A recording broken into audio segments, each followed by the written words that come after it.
បាទសួស្តីប្រិយមិត្តទាំងអស់គ្នាដែលកំពុងតែតាមដានទស្សនានៅ Channel Free Talking ទាំងអស់គ្នាសម្រាប់ថ្ងៃនេះគឺយើងវិលមកជួបគ្នាទៀតហើយនៅក្នុងថ្ងៃទី7នេះខ្ញុំមានអត្ថបទថ្មីមួយទៀតដើម្បីលើកយកមកចែករំលែកចែកជូនដល់បងប្អូនទាំងអស់គ្នាឲ្យបានដឹងពាក់ព័ន្ធជាមួយនឹងការប្រយុទ្ធគ្នារវាងរុស្ស៊ីនិងអ៊ុយក្រែននៅតំបន់ទីក្រុង Pokros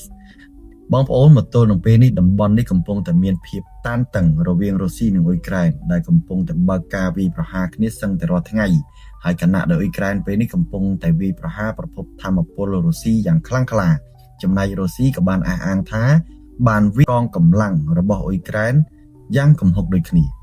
ដូច្នេះយើងមិនដឹងថាខាងណាជាអ្នកវាយខាងណាច្បាស់លាស់ទេឥឡូវយើងទៅលម្អិតនៅព័ត៌មានឲ្យច្បាស់ការតែម្ដងបើតាមប្រភពសារព័ត៌មាន CNN ដែលគេបានចុះផ្សាយកាលពីថ្ងៃប្រហ័សការប្រយុទ្ធបានកើនឡើងបងប្អូនណាភាពតានតឹងគឺកំពុងតែកើតមានដូចគ្នានៅជុំវិញទីក្រុង Pokros នៅភាគខាងកើតប្រទេសអ៊ុយក្រែនដែលជាចំណុចយុទ្ធសាស្ត្រដ៏សំខាន់នៅក្នុងសង្គ្រាមរុស្ស៊ីនិងអ៊ុយក្រែនក្រសួងការពារជាតិរុស្ស៊ីបានអះអាងថាបានលុបបំបាត់ក្រុមកងកម្លាំងពិសេសរបស់អ៊ុយក្រែនដែលត្រូវបានបញ្ជូនទៅជួយការពារនៅតំបន់នោះហើយគណៈដែលអ៊ុយក្រែនកំពុងតែបញ្ជាក់ដូចគ្នាថាបេសកកម្មចុះចតរបស់ពួកគេគឺបានជោគជ័យនិងបានសម្លាប់ទាហានរុស្ស៊ីរហូតដល់85នាក់នៅក្នុងរយៈពេលមួយសប្តាហ៍ទន្ទឹមនឹងនេះអ៊ុយក្រែនបានបន្តការវាយប្រហាររយៈចម្ងាយឆ្ងាយលើហេដ្ឋារចនាសម្ព័ន្ធថាមពលរុស្ស៊ីដោយបំផ្លាញបំពង់ប្រេងសំខាន់នៅជិតទីក្រុងមូស្គូបើតាមរបាយការណ៍ពីប្រភពយោធានិងព័ត៌មានផ្លូវការប្រយុទ្ធនៅឯទីក្រុង Pokros បានកើនឡើងតាំងពីចុងសប្តាហ៍មុនដោយកងទ័ពរុស្ស៊ីបានចាប់ផ្ដើមវាយលុកដោយផ្ទាល់និងបិទផ្លូវផ្គត់ផ្គង់ចុងក្រោយដែលតភ្ជាប់ទៅកងកម្លាំងអ៊ុយក្រែននៅឯទីក្រុងនោះតែម្ដងទីក្រុងនេះដែលមានប្រជាជនប្រមាណជា 60,000 នាក់មុនសង្គ្រាមគឺជាមជ្ឈមណ្ឌលរាយការណ៍និងជាផ្លូវដឹកជញ្ជូនដ៏សំខាន់ដែលរុស្ស៊ីចង់គ្រប់គ្រងដើម្បីបើកផ្លូវទៅកាន់ទីក្រុងដូណេតបើយោងតាមក្រសួងការពារជាតិរុស្ស៊ីកងកម្លាំងពិសេសអ៊ុយក្រែនបានចុះចតដោយអធម្មភេកជ្ជៈ Black Hawk នៅឯជាទីក្រុងភាគពាយ័ព្យហើយទាហាន11នាក់ត្រូវបានសម្លាប់នៅក្នុងការវាយប្រហារដោយដ្រូនវីដេអូដែលគេចែករំលែកនៅតាមបណ្ដាញ Telegram របស់រុស្ស៊ីគឺបានបង្ហាញអំពីទាហានអ៊ុយក្រែនកំពុងតែស្រែកចេញពីអធម្មភេកជ្ជៈប៉ុន្តែគឺមិនមានពេលវេលាជាក់លាក់ឬក៏ច្បាស់លាស់បញ្ជាក់ថាវាជាពេលវេលាដែលកងទ័ពអ៊ុយក្រែនចុះអធម្មភេកជ្ជៈនៅភាគពាយ័ព្យត្រូវបានរុស្ស៊ីប្រើប្រាស់ដ្រូនបាញ់បំផ្លាញនោះទេទោះជាយ៉ាងណាប្រភពក្នុងចារកម្មអ៊ុយក្រែនបានបដិសេធចំពោះការអះអាងនេះទៅកាន់ប្រភពសារព័ត៌មាន CNN ដោយនិយាយថា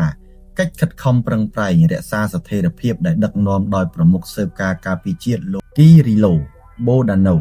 នៅតែបន្តនៅឯទីក្រុង Pokros ហើយអង្គភាពទ័ពអាកាសទី7របស់អ៊ុយក្រែនក៏បានបញ្ជាក់ដូចគ្នាថាបេសកកម្មចុះចតគឺបានជោគជ័យតែម្ដងដោយជាប្រតិបត្តិការស្មុគស្មាញបន្តិចបន្តួចដែលត្រូវការសកម្មភាពស៊ីចង្វាក់គ្នាអំពីអង្គភាពផ្សេងលើពីនេះអង្គភាពអ៊ុយក្រែនបានគ្រប់គ្រងនិងកែលម្អទីតាំងយុទ្ធសាស្ត្រនៅស្រុកមួយចំនួននៅទីក្រុង Pokros ផងដែរនិងបានបង្កើនក្រុមវាយប្រហារបន្ថែមផងដែរនេះបើយោងតាមសេចក្តីថ្លែងការណ៍ទាហានរុស្ស៊ីចំនួន85នាក់ត្រូវបានសម្លាប់នៅក្នុងរយៈពេលមួយសប្តាហ៍កន្លងទៅ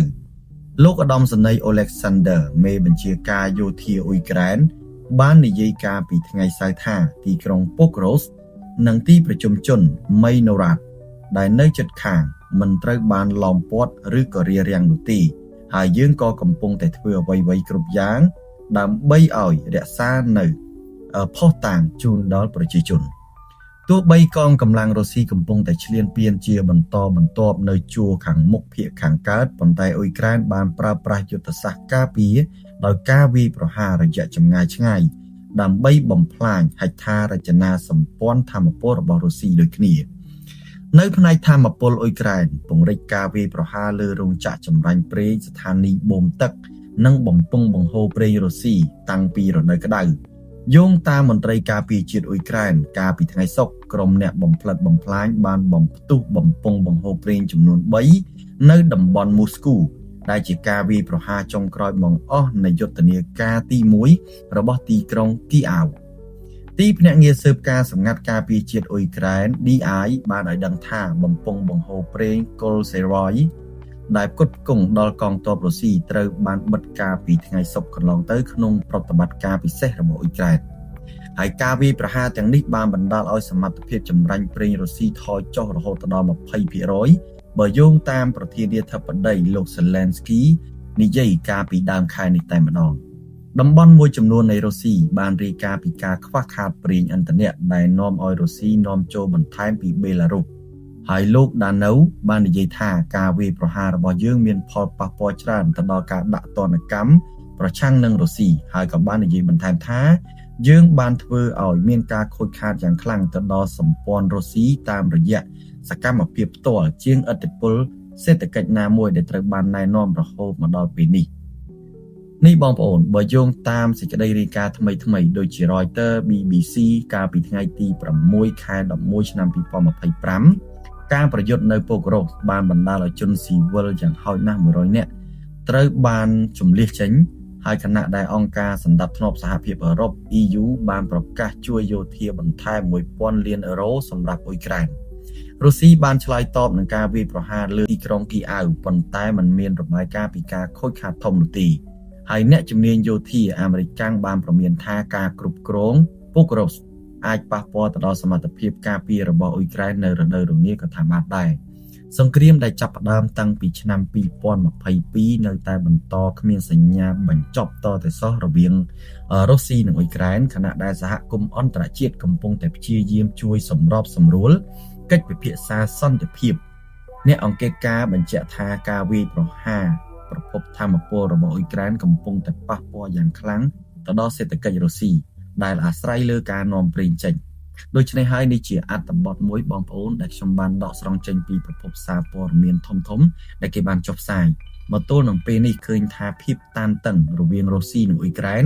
កំពុងតែមានការកើនឡើងជាលំដាប់ជាពិសេសគឺនៅតំបន់ប៉ូក្រូសនេះតែម្ដងប៉ុន្តែអ្វីដែលសំខាន់អ៊ុយក្រែនគឺបានផ្សព្វផ្សាយថានៅឯតំបន់ប៉ូក្រូសគឺបានសម្លាប់កងទ័ពរុស្ស៊ីរហូតដល់85នាក់ហើយចំណែកឯរុស្ស៊ីក៏បាននិយាយថាខ្លួនបានវាយប្រហារនៅអធិបតេយ្យចក្ររបស់អ៊ុយក្រែនដែលដឹកកងទ័ពទៅដាក់ទីនោះ